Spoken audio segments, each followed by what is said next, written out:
Je suis le père Fidèle Niomana. Je suis ordonné depuis 2006. Je suis originaire du Rwanda, le pays que vous connaissez certainement et qui a connu beaucoup de situations tragiques. Ça fait 15 ans que je suis prêtre et je suis dans le diocèse d'Annecy depuis septembre 2020 et maintenant je suis en mission dans la paroisse Saint-Pierre et Paul dans la ville de Saint-Julien en Genevois.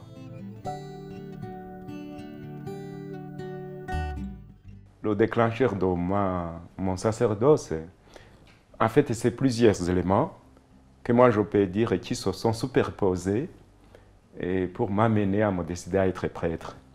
Premièrement, je me souviens, à l'école primaire, on parlait dans les cours de caté avec l'instituteur de ce qu'on peut devenir dans le futur.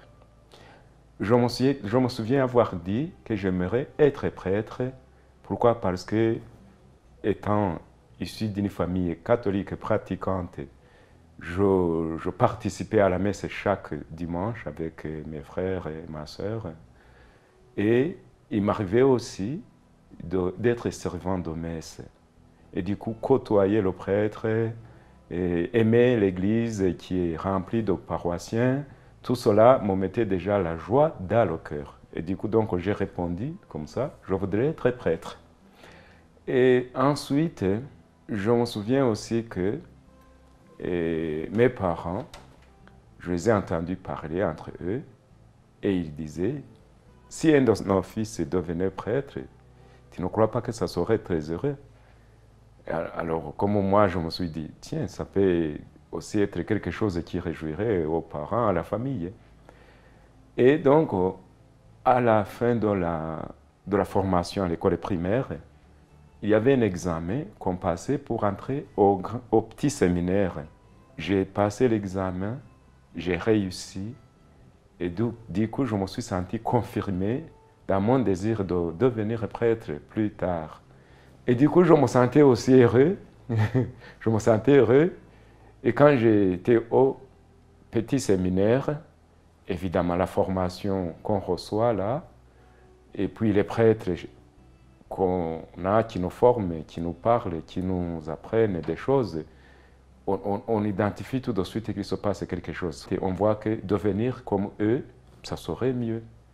Mais en même temps, c'est le moment critique d'un jeune homme parce qu'à ce moment, c'est l'adolescence. On commence à nourrir des doutes. Et moi, je me souviens que je priais beaucoup le chapelet pour demander à Marie, à la Vierge Marie, de m'aider à entretenir ma vocation.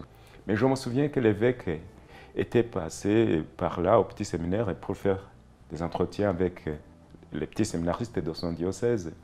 Et je me souviens lui avoir dit, je me sens appelé à quelque chose d'autre. Je pense qu'à ce moment, j'aimais le droit. Je voulais devenir avocat ou, en tout cas, faire l'université en droit. Alors l'évêque m'a dit, je respecte ton choix. Si un jour la vocation te revient, les portes sont ouvertes. C'était en 1994. Ça correspond à l'année où le Rwanda a connu le génocide contre les Tutsis, les guerres, les massacres. Et je n'ai pas eu le temps de terminer parce que toute l'année scolaire a raté à cause de cela. Et du coup, je n'ai pas terminé le cycle de l'école secondaire. Sans diplôme, je ne pouvais pas entrer au grand séminaire. Et ma famille et moi avons fui à l'étranger, comme beaucoup d'autres familles. On s'est retrouvés en République démocratique du Congo, c'était un pays voisin, où beaucoup de Rwandais avaient trouvé refuge. J'ai vécu là 3 ans. Alors, toute la situation compliquée que j'ai traversée, tous les cas vraiment déplorables que je voyais à côté de moi, me poussaient à prier, à me sentir touché. Et c'est à ce moment, je pense, que j'ai trouvé l'autre élément déclencheur. Il y avait une sœur qui travaillait dans le camp des réfugiés, qui s'occupait beaucoup des personnes malades, des personnes qui souffrent, qui était vraiment très gentille, qui aidait les gens, qui passait toute sa journée à soulager les douleurs et les malheurs des autres. Comme c'était aussi quelqu'un avec qui je parlais, je me suis dit, être religieux, être religieuse, être consacré, consacrer sa vie à l'église comme ça, c'est quelque chose de bien. On peut donc aider les gens. On peut donc finalement être au service des gens comme ça. Donc, je pense que là, il m'a vraiment décidé. Mais quand je me suis souvenu que j'avais donné une réponse à l'évêque qui disait non, je me suis dit, zut, j'ai peut-être raté. Alors, après l'exil, je rentre au Rwanda. L'évêque m'envoie tout de suite terminer l'école secondaire. Et là, comme par chance, il revient encore demander. Et là, je saisis l'occasion, je lui dis, je voudrais être prêtre. Et je termine l'école secondaire, c'est toujours le petit séminaire, la 6e année secondaire. Ensuite, j'écris une lettre de demande d'entrer au grand séminaire. Et voilà. Une fois sur les rails, au grand séminaire, j'étais lancé, je n'avais plus de doute, et voilà. Je suis ordonné en 2006, j'avais 32 ans, mais j'étais heureux, parce que je me suis senti dans la peau de celui qui a eu ce qu'il voulait. Ce qui fait ma joie d'être prêtre, c'est d'être au service. Parce que quand je fais quelque chose et que l'autre, je vois qu'il est heureux parce qu'il m'a rencontré, là, je suis vraiment très, très heureux parce que quand je vois que je suis utile à quelque chose, quand je vois que je suis disponible pour quelqu'un et quand je vois que je lui ai rendu un service, là, ça répond justement à mon désir le plus profond quand je voulais être prêtre, d'être prêtre pour la bénédiction en général des gens. En fait, je me suis dit que chaque personne que je rencontre, je lui sois une bénédiction. Donc, ça part de la célébration d'une messe, où je peux célébrer une messe pour la communauté. Et il y a quelqu'un qui me dit, par exemple, voilà, c'était une belle célébration, tu nous as parlé de ceci ou de cela, c'était bien. Ou quand je trouve les gens qui ont besoin de parler, qui ont besoin d'être écoutés, et que moi, je peux donner ma disponibilité.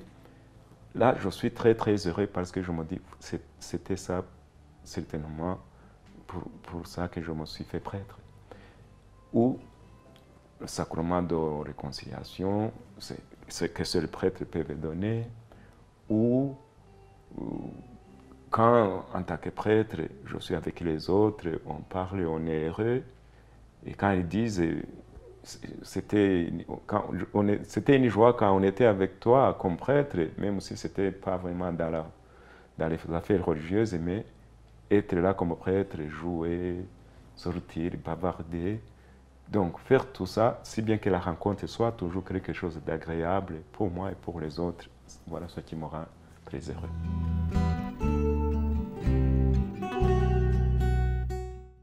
Alors, à tous les jeunes gens qui voudraient être religieux, religieuses, qui voudraient consacrer leur vie à l'Église et à Dieu dans l'Église, je leur dirais, allez-y, n'ayez pas peur. Pourquoi? Parce que des fois, on se trompe sur la vocation et sur l'Église. Ce n'est pas le lieu où on ne se réalise pas. Je sais que tout jeune homme, toute jeune fille voudrait se réaliser. Donc, réaliser l'idéal de sa vie. Donc, dans l'Église, c'est le lieu aussi où on peut réaliser nos rêves nobles, où on peut, par exemple, être au service de l'humanité, être au service de la communauté, être au service de l'autre.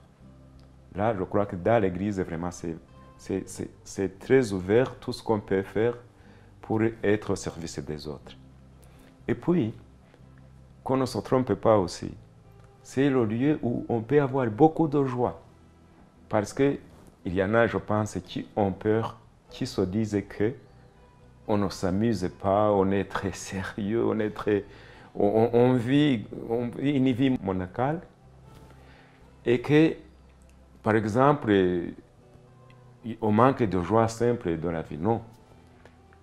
Dans l'Église, on peut réaliser ses rêves en tant que jeune homme de ce siècle en étant au service des autres, en poursuivant par exemple ses études, on peut toujours le faire, en faisant par exemple des promenades, si on peut voyager. Par exemple, je suis en Europe et je suis né en Afrique et j'ai fait mes études en théologie, j'en fais encore.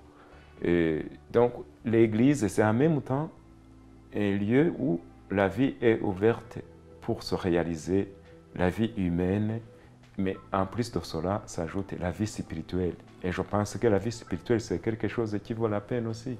Il faut explorer pourquoi tout ça, il y a Dieu.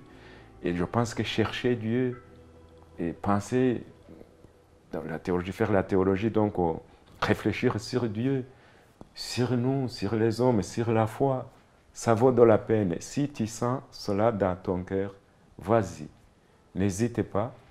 Et puis, ça dépend aussi, dans l'Église, il y a plusieurs orientations. Il y a beaucoup de congrégations.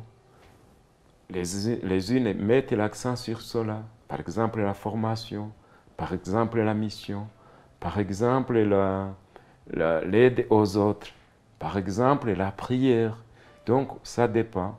Toi, examine toi-même ce que tu veux et ensuite, dans l'Église, vas-y. Quand je pense que tu mets ta vie au service de Dieu, je pense que Dieu te comble au-delà de tes espérances, de tes attentes.